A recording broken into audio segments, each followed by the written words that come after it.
been expanded on from Orson Welles wrote books.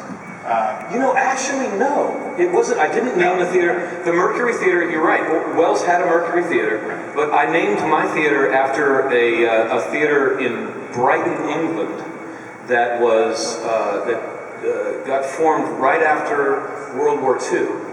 And the question was, England is bombed into rubble now, and how do we reawaken? How do we rebuild England? What are we great at?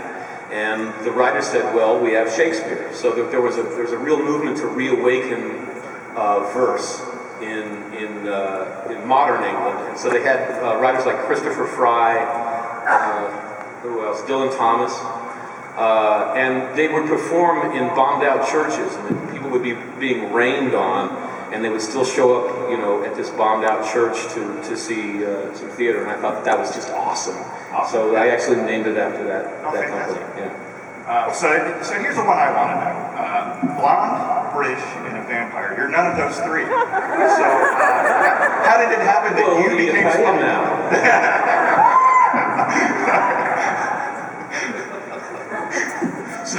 So how do you end up playing that? I mean, was the character Spike set as that when you went into the audition? Pretty much, yeah. Okay.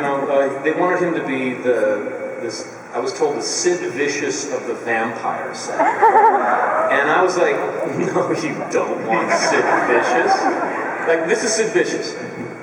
Girls like me because I've got a great face. I've got a good figure. That's Sid. Sid is useless. They were going to kick him out of the band. He couldn't even play bass. And I was like, Josh, you want Johnny Rotten, man. Please tell me. So I gave him, I was a Johnny Lydon of the vampire set. What was the question? How did you end up being something that you very much weren't? Well, because inside I'm just like that. Okay. I'm as nasty as you want me. I think about 5 people just fainted. Yeah, right. I'm willing to do weird stuff and get out of my comfort zone and do things that other people don't do. And so that's very much like Spike. And then you just, let him do my hair, and I'm a stage actor, so you just put on a Cockney accent on it, and here we go. Perfect. Was it true that on the musical episode they actually asked you to sing your song with a British accent? Because even the British people don't sing with a British accent. But yet you could tell you were doing Spike's voice when you were singing. I guess that's the give. I guess that's how you can tell that I'm not really British, because I sound British when I sing. I'm also careful with the script. Oh, that's a vowel substitution on that line. Yeah. Well, that's a give then. Then that's a mistake. I should have sounded like American. Like you were from Texas or something. The Beatles hated that question. Did they? Oh yeah. They're like, why do you sound American when you sing? Because we grew up listening to American rock records. They couldn't say that. I'm glad I could ask you something you didn't think.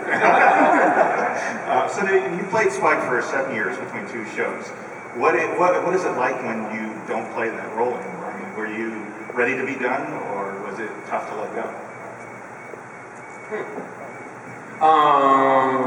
Wow. That's a hard question, actually. The truth is that okay, in film, you might have to do a really weird thing. You might have to do something that scares you, or something that you're not even prepared to do. And if you read a script in film and you're not prepared to do that in front of a camera, you call your agent, you say, I pass. In television, you're contractually obligated to do anything that they tell you to do for 7 years.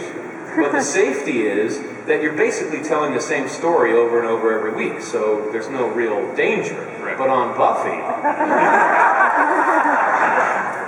you had no idea what they were going to ask you to do.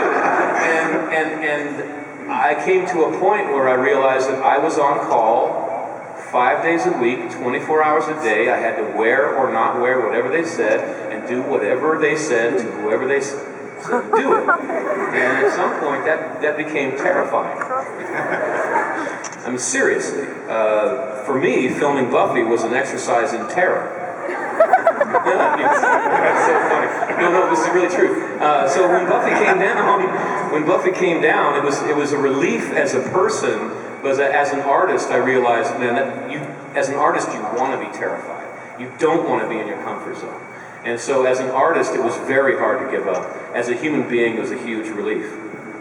Is it during that 7 years, is it hard to go do something else because you inhabit that character and everybody knows you as that character, or were you able to get gigs and things? No, there's just no time. You know, people who are on television series and rush out during the summer to make a movie usually pick any movie that's filming in the summer, and it turns out to be junk.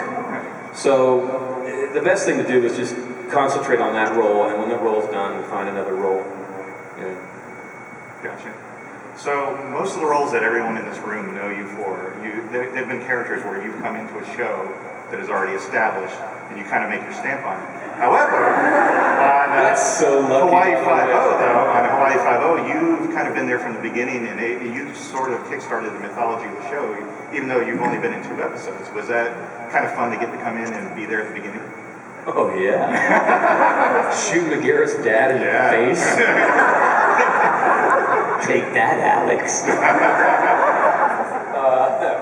Yeah, it's wonderful to be there in the beginning and to be put into the center of how the machine operates. Yeah, Hawaii Five-0 is a hard show to shoot though, because Alex is a certified stunt coordinator in Australia, so he knows his moves, and he is a rock.